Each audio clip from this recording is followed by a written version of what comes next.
think what we're gonna do right now, we need to bring in our special guest. You got to start the year off right, and I think I'm already confused. I am already confused by this guest. I'm already confused. It's fine. No, we'll get there. I think I understand why you're saying that. I'm just looking at what they rock it.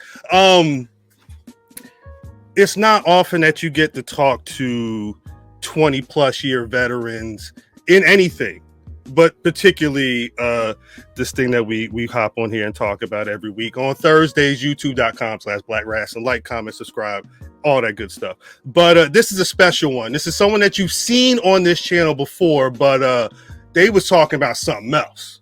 They definitely shout out to Lovely. Big facts, peace of Lovely.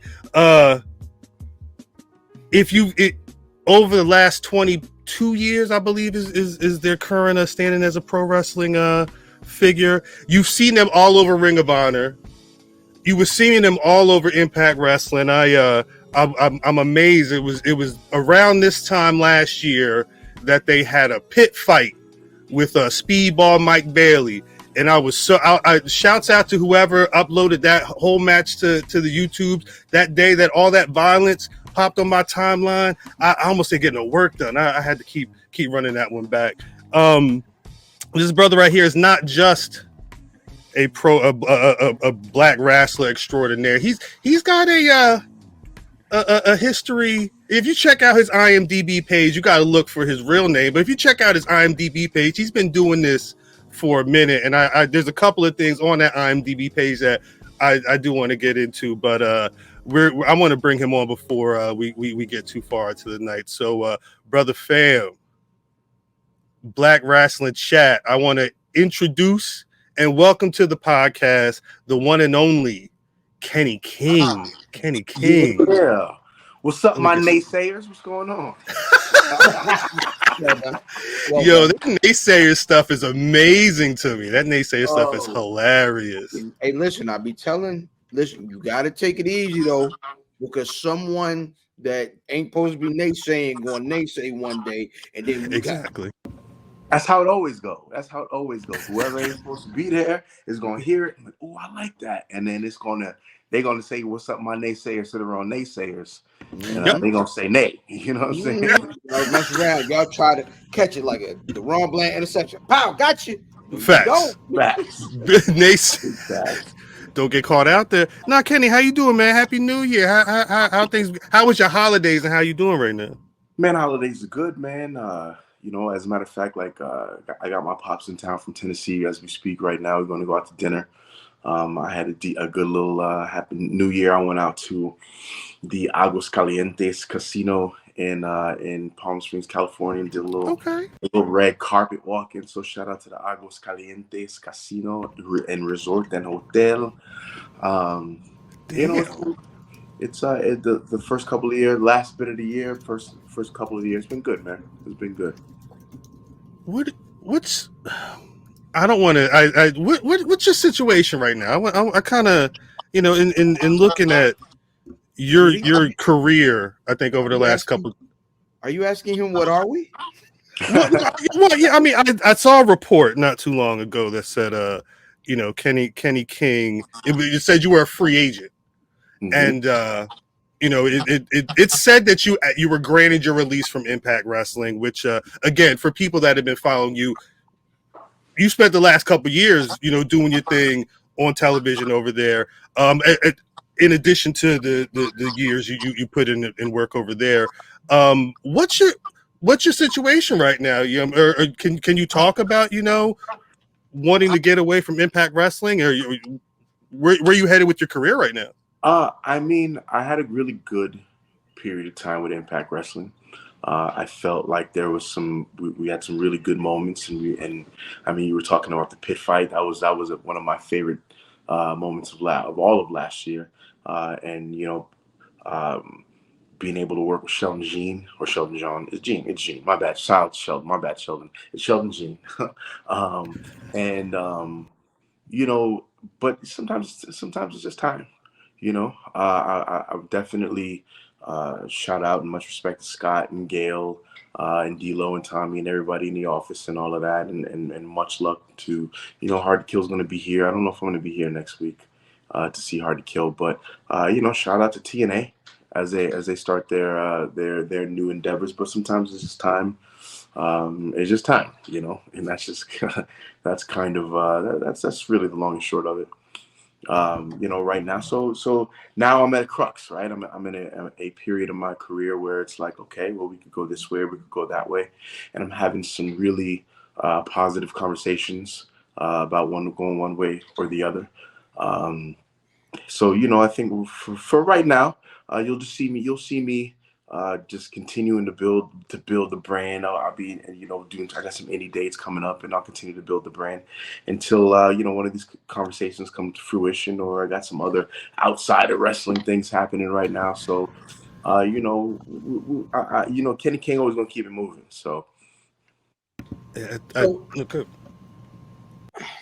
Cal, you want to, because he just said he's got some opportunities outside of wrestling. I heard that. We can go directly outside. I have a burning question. Go in.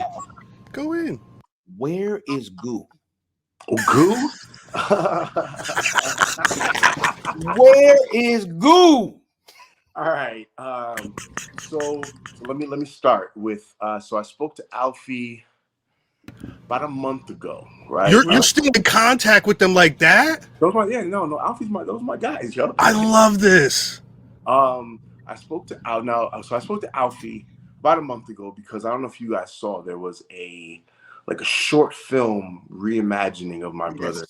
Yeah. I got sent and I was like, yo, this is crazy. That's how the first press got started.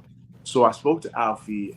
He ended up going to that. I couldn't get away to go to that. There was the screening in LA. Mm-hmm. I just I let them know, like, hey man, like I'm interested in working toward whatever that goes to. Right. So I haven't seen or talked to Jimmy Goo in about it's been I would say 5 years, but that's me not really realizing that's 25 years ago is 2019. So maybe 2017 was the last time I talked to Jimmy. Wow. And he was doing okay. I think he was moving he was in Georgia and was moving to Texas. Okay. Was the last time I spoke to Jimmy. So that's really the only one who I've been able to stay in touch with. Gotcha. So I ran into Didi years ago, but was he telling? Did he tell? Was he telling somebody? Didn't he? I know he was a cop and was crazy. We bumped into. I was at it was a gas station. It was a Walmart or something like that, and we just looked at each other, and it was on some crazy. It was like, wow. And we rapped for a little bit, and that was more than a couple years ago too. And Amanda Seals is mad at me, but she mad at everybody. So I ain't spoken to her more than a few years also. So did she see you as a white woman?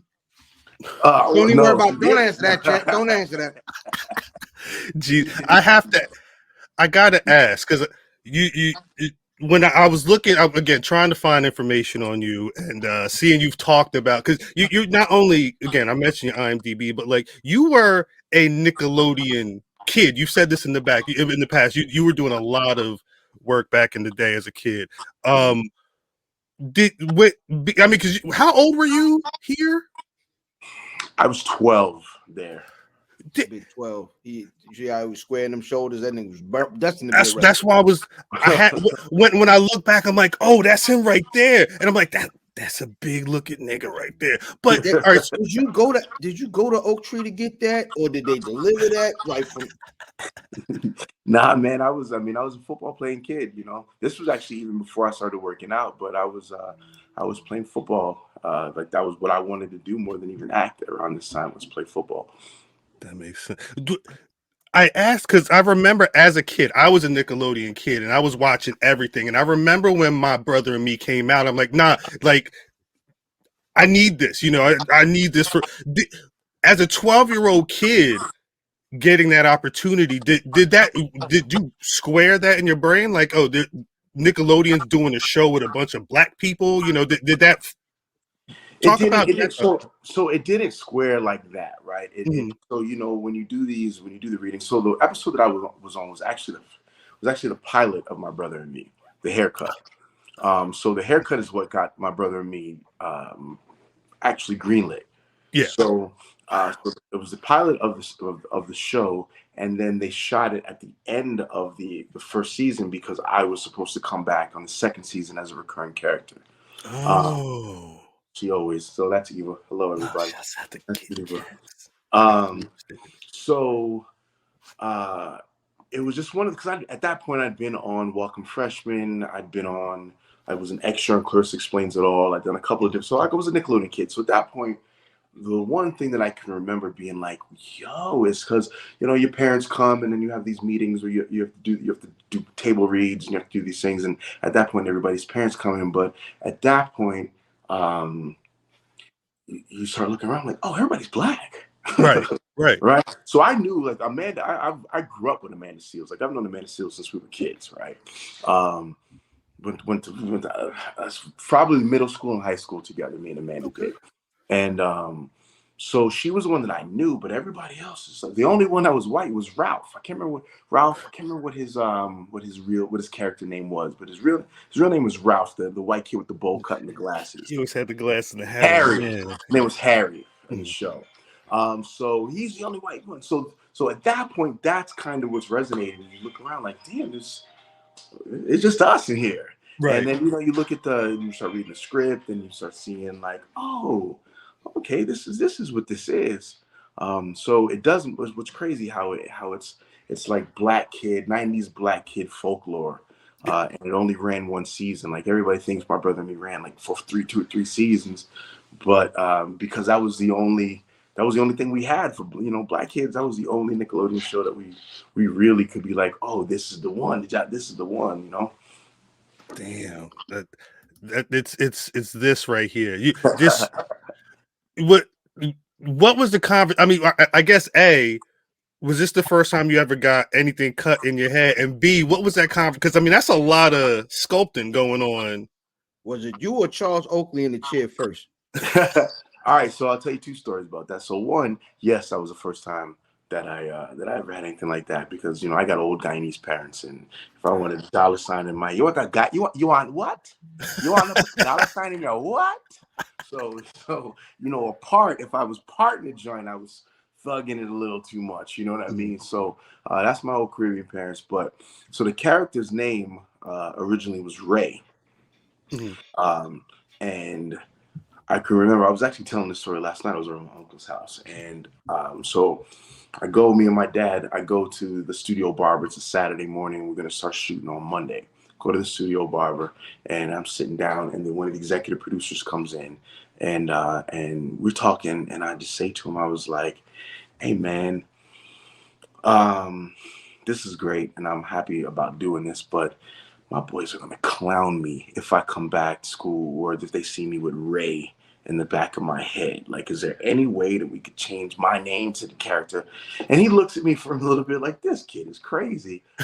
But then I don't know, man, maybe he had some homeboys back in the day that was vicious and cruel or whatever, and he thought about it and looked at me, made a phone call, came back, told the barber, cut Kenny in his head. They changed the script, they changed the character's name, everything went from Ray to Kenny. That's why you need certain people in the room to understand those conversations. That right there, chat, is what we're talking about all the time when it comes to representation. Because there's some people that would have heard that been like, what the hell is he talking about? Don't let's keep his name Ray. Friends? What? Your friends? Yeah. Nah, damn. that is the power of representation in the room. I feel like that's our purpose for the year, is to get the correct people in the correct rooms. Representation I'm sorry, Kenny, I'm stealing that. So I'm in looking at your career, and I mean, and it's not like you were in The Bachelorette like 6-7 years ago at this point. Someone in chat mentioned that you were wrestling on Raw back in 2002. Were you all? I just, for me, were you always a fan of pro wrestling? Was there an opportunity that had maybe jumped to the squared circle? Like, talk about that transition from being a kid acting and a football playing youth to I'm about to take this 22 plus year journey. I mean, I was a wrestling fan as a kid. I can remember the very first wrestling match that I saw was, and I'm old, so it might be WrestleMania 3 or 4. Okay. Demolition versus Strike Force was the very first wrestling match that I ever saw. Right, you know what I'm talking about.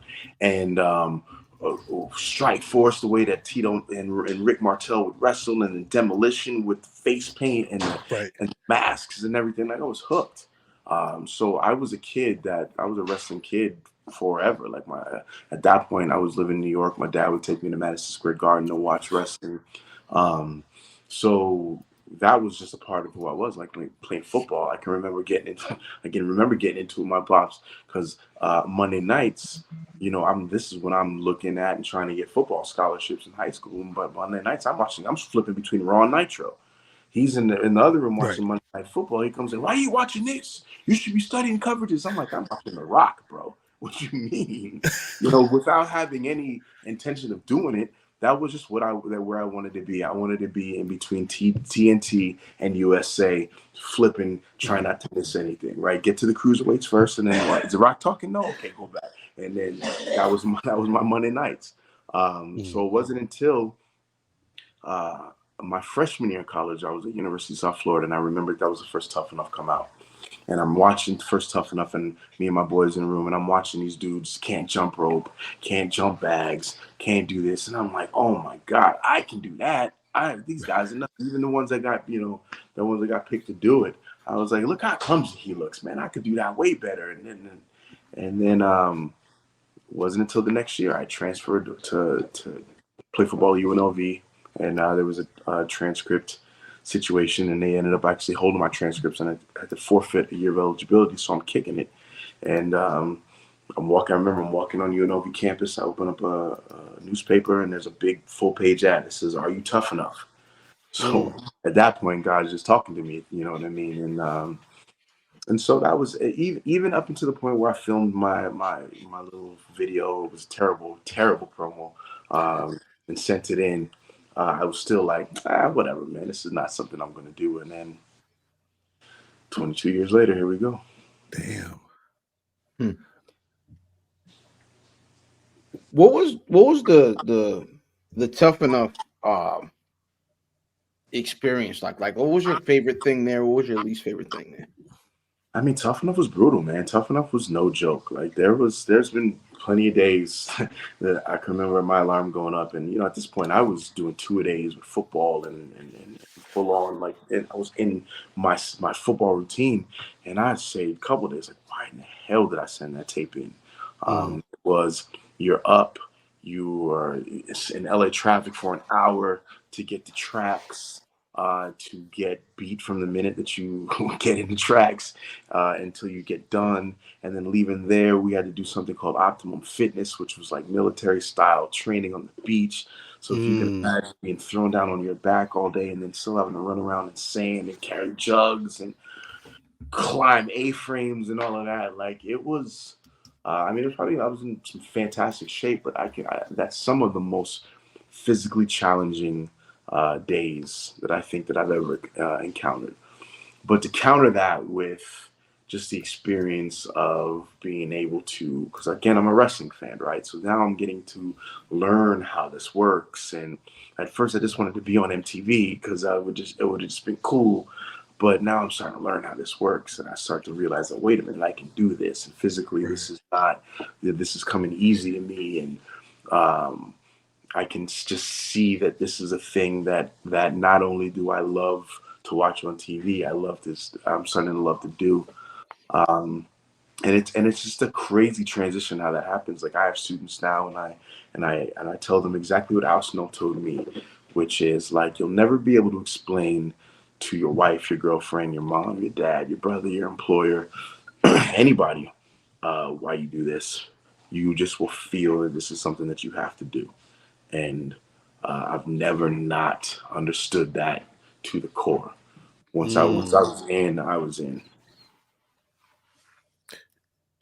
So now it seems like you're. I don't want to say you're not in, because again, you were talking, and we'll shout out anything you want to shout out. But I mean, do you feel like you're coming to a point where you're not feeling it as much, or is it more just like I know that there's only so much time I have here, and I need to get some of this other stuff going on? Well, it's a weird thing because right now I'm probably as good as I've ever been. But I also know that I've also put 20 years of this on my body, and I also know that I am one of those vets that's not flashy and super sexy. You know, as that's just how wrestling is. You know, once people have seen you, you become less and less sexy, and the more they see you, the less sexy you become. So after 11 years of being on TV, there might be a little bit of that, but I've always wanted to get away from this. Why I never wanted to be Randy the Ram, right? Like that's the goal. Don't be Randy the Ram. I've always wanted to walk away from wrestling while I had still on my facilities, while I didn't, walk around with a hump and a limp and things like that. So, you know, uh, a smart and conscious and just aware person can always see the finish line when it's coming. I don't think it's right there. But if I don't want to cross it and not realize it, then I need to be very aware of where it is. So I still feel like I have more to give, and I pray about this all the time. I'm like, okay, well, when you feel like I'm done, just let me know because because I don't think that as a pro wrestler we ever really know. Okay, we're okay. So, but I don't feel it. I feel like this is a good transition. I feel like this is a good period of time to give the game what I want to give it, and give the game what I want to give it, and specifically where I want to give it, and I think that's just the evolution of this thing. What is it now that because I mean you identify as an OG, right? What's one of Against the my will, things? but yeah, yeah. It's a What lot of unks in these locker rooms these days. So yeah, yeah. Hey, at least you know what I mean.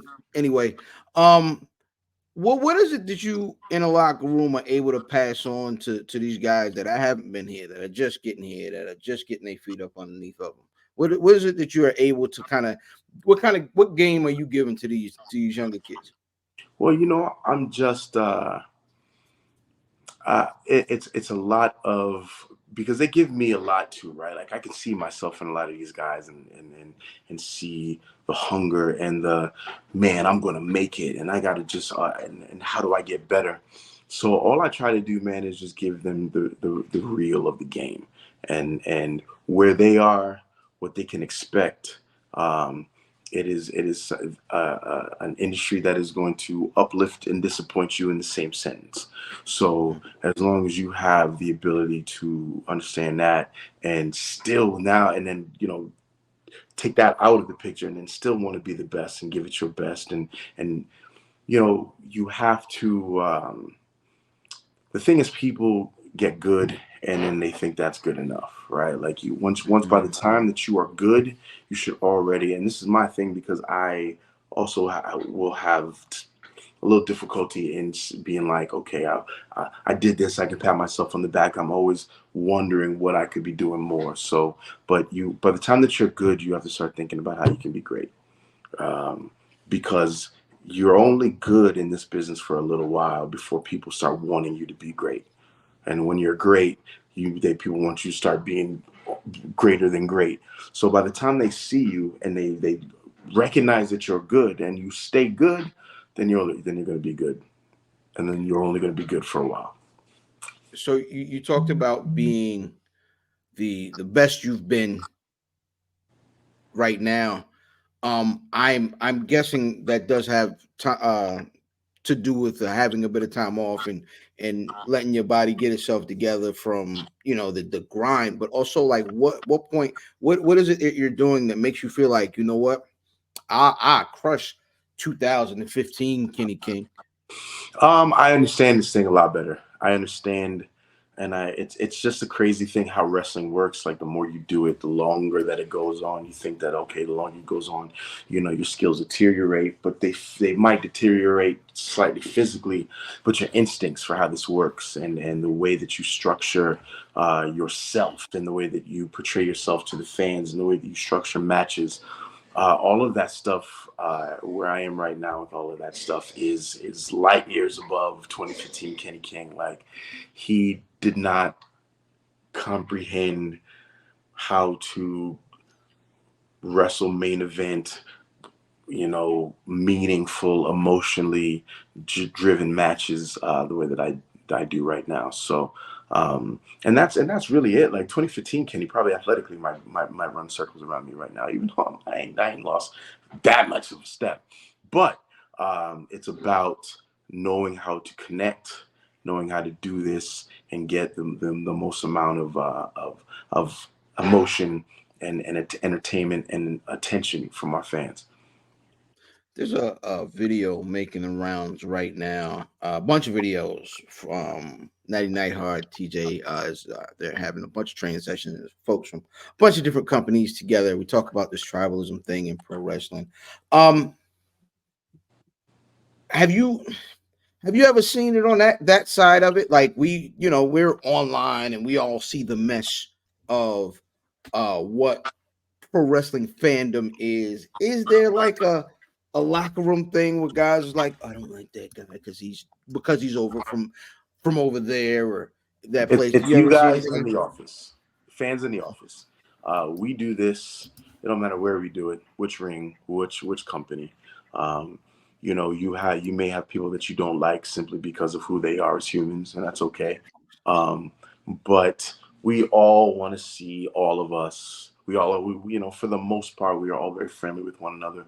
When we see someone from another company, we recognize them. Like, a good example of this is Wally Mania. You go to Wally Mania, you really see the brotherhood. You see how there are no boundaries, no company lines between this thing. We just do this in different forums, and it's my Uh-oh. uncle. We do this in No. just different ways. But there is no not amongst the fans or not amongst the locker room and the actual like wrestlers. Yeah, so with the energy that's been going around this week, there's been a lot of negativity, a lot of mess going on. But I love to kind of go the other way. Who are the folks that you really, really get along with? Who are the folks that you always like to work with? Like who are you a fan of in ring now too? Oh man, he's going viral right now because he absolutely should. But shout out to Joaquin Wild. Okay. He is, former DJ Z. He's been one of my favorites. We were married in early Impact in my early days. He's one of my favorites in ring. He's a fantastic performer. So I'm glad now he's starting to get his shine. Shout out to Carmelo and Trick. Them boys have been going crazy. I'm very happy, very proud that's what I mean. That's what that new generation is. It's just to see that and it's like, okay, that can work. That is what happens when you let a guy just be who he is and let him do it. He doesn't need an ethnic gimmick. Just let the man be who he is. Who else am I really feeling right now? My dog. Shout out to Chris Bay. That's my dog, right, y'all? Shout out to the homie. Shout out to Chris Bay. My like it's. I don't watch a whole bunch of wrestling, but I'm interested in certain things, and I'm happy certain dudes like my boy LA Knight. Man, LA Knight is absolutely setting the world on fire. Me and him go way back. So it's just one of those things. I was in a freaking 7-Eleven, and I'm looking around, and there's this face on the damn Slim Jim, and I'm just like, you got to clap it up for these people. So that's what I mean. Like, there's people in every shade of promotions, and it's just it's really a family. Like, it's a really big family. You got dysfunctional members of your family, members of your family that you may not mess with, but we all do this together, and we all risk our bodies and our necks and our lives the same way. So that being said, man, you talk about risking your body. What is your why right now? Like, you know what I mean? The path isn't necessarily certain, but what is your why for moving forward right now? Why? It is because I feel like I'm as good as I've ever been, and I feel like that level. If I'm, celebrated for where I've been, I feel like where I'm at now is a level that needs to be. That just shows that it would just show people that have ever been like, oh well, Kenny's good but he's missed this or doesn't have that. I'm real complete right now. So until I feel as though I don't have anything else to give or it's just time, I'm gonna continue to get better. Love that. Love that. You mentioned earlier that you had some. Is there any upcoming dates for Kenny King in ring? Yeah, I've got some. I've got an upcoming date next week, actually, in Michigan City, Indiana, Brave Championship Wrestling. It's going to be me and Brian Kendrick, which is going to be a good first time ever.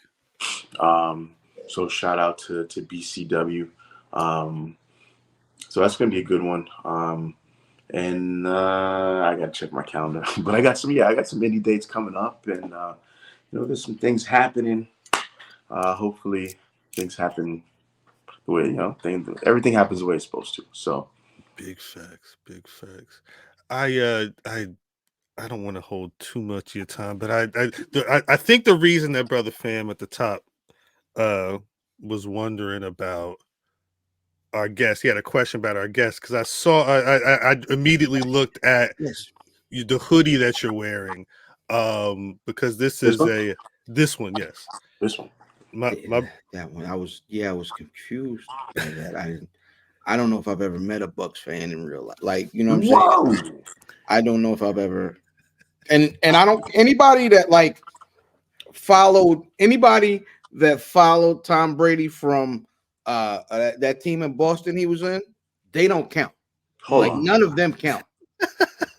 See, I could run in there right now. I could go get you a Josh Freeman jersey. Okay. I could run in there right now. I could probably get you a LeGarrette Blunt jersey. That's good. Okay. That's pretty good. Okay. Pretty good. I don't know if it's wearable, but there's a Sean King threaded thing that I used to do because it's got a king on the back of it. But nah, man. So I've been a Tampa Bay fan. I've got the ulcers to prove it. Tom Brady was just a stopgap in my everlasting suffering. Are any of those jerseys? Any of those jerseys creamsicle colored? You got any creamsicles on? Okay. I just would never. I just would never. Like I couldn't. I don't understand how anybody would even spend their money on that. But I just could never. Creamsicle. No. Yeah, no. The creamsicle. The creamsicle is either a love or hate thing with Tampa fans. How is that though? Are you? How do you feel right now about the season was transpired? I mean, look, man, this is what you get with Baker Mayfield. I almost wrote the whole damn season off because I was like, can we just get him out of there and get to the next who we're trying to build with? But I mean, people are like, oh, he's doing good. You guys are the division leader. We should have actually, secured our spot last week, but Baker gonna do what Baker do. So, we get to the playoffs. It'd be nice to win the NFC South. It'd be nice to get to the wild card. But we ain't got no firepower. I thank you, Tom. Thank you, TB12, for your brief stay. He dropped one off. Yeah, man. Okay, one off. Fine. I didn't need him for more than that, right? But it's about to be the lean years again, so we'll see how it go. He didn't say take the $40 and get out of here, Tom, did he? I did 100%. Take this $40. Listen, I'll take my ring. I'm sorry it cost you your family, Tom, but damn. Amazing. What else does Kenny King get into when you're not? Oh man, I try to keep it real low. Sometimes I'll be on these video games. I'll be, I'll be in the studio sometimes. I'm in the yoga. I'm trying to get on Chris Bay's new album because Chris Bay's got the got that hotness coming out. So, you know, I'm just trying to. I got multiple things. Hopefully that pan out. I love this. Hey, last time we had a conversation, we bonded over my favorite rapper from North Carolina. Oh, Fonte, let's go. Yeah. There you know go. What this is? Oh, let's go, Percy and the Miracles. Let's go. The Percy Miracles beer. They sold over at the festival. What are you listening to now? How was 2023 musically for you? Were you? Yeah, that's what most people. My booty hole's brown. He brought up won a Grammy. Booty hole brown. My booty hole's brown. Like you wrote on and say it into a microphone, and they say it on the radio, and people was like, "Oh, that's it. She's an artist. That's the one." I mean, she's got a right to it. Some people, you know, you got to have Renoir and Earl Shop, and you got to have everything. So sometimes the sticks figure is going to win sometime. You know what I mean? So, you know, I thank J. Cole for giving us that verse on First Person Shooter to kind of cleanse my palate a little bit. But yeah, man, and the Yachty verse. Don't forget the Yachty verse. The Yachty verse. I felt like the Yachty verse was personal, right? Because I felt like he tried to make Yachty quit rap. Because, bro. He's like, no. You go first.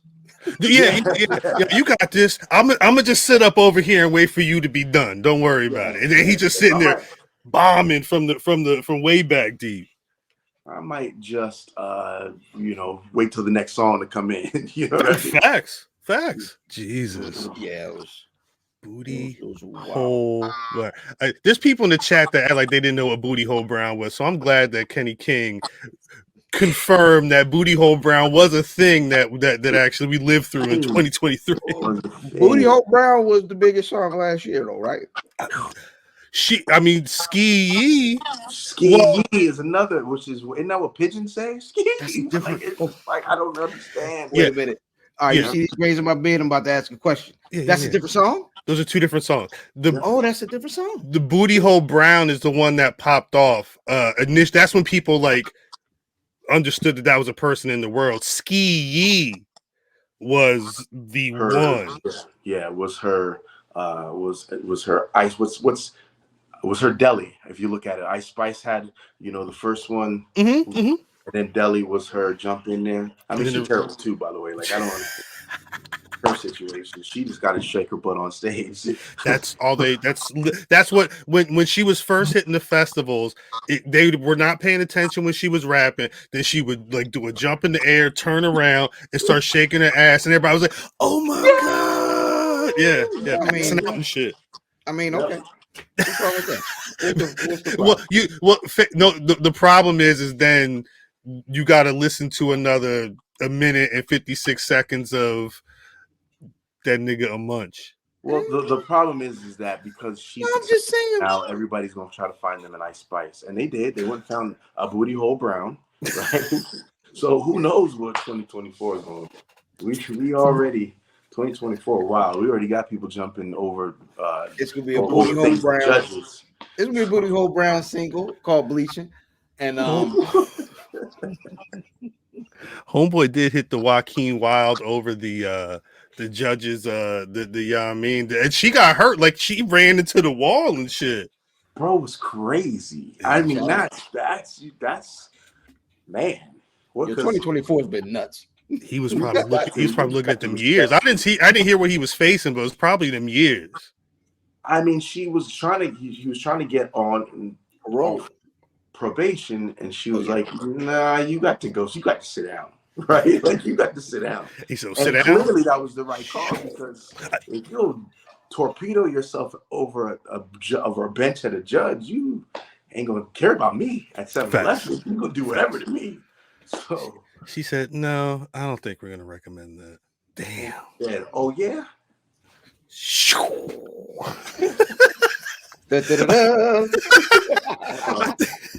hit a suicide dive, right? If you had to name that jump, what are we calling it? Damn, that's a good one. That's a good one. I might have to think about that. Probation pounce is my recommendation. Yeah, that's the future endeavored flop. I don't know. That's the first thing. I mean, so I got to find out what his time was looking like. Gosh, Kenny King. I did not think we were going to be talking Booty Hole Brown with you at the top of 2024, but that's. I'd be happy if we could leave it. We're leaving that. We're leaving that, and you can only get this type of conversation on the Black Rasslin Podcast. Just never again. We're leaving it out there. Kenny King, before we get, we have to let you go because we got to get into this show. But did you want to drop off your socials? Where can people find you out there in the internet world? Yeah, come check me out everywhere. My socials are Kenny King PB2. That's Kenny King PB2. That is Twitter and Instagram. And I believe on TikTok, I am the official Kenny King. I'm working on my TikTok game. We'll see how that go. But yeah, come check me out. New shirts, new all kinds of new stuff is coming out within the next couple of weeks once I get my store and everything set up. So we're gonna be doing all right, man. Kenny King PB2. If next Saturday, I think, if you are in Indiana, Michigan City, Indiana, come watch Kenny King versus Brian Kendrick. It's going to go off. There you go. Mr. Kenny King, thank you very much for coming through. Appreciate you.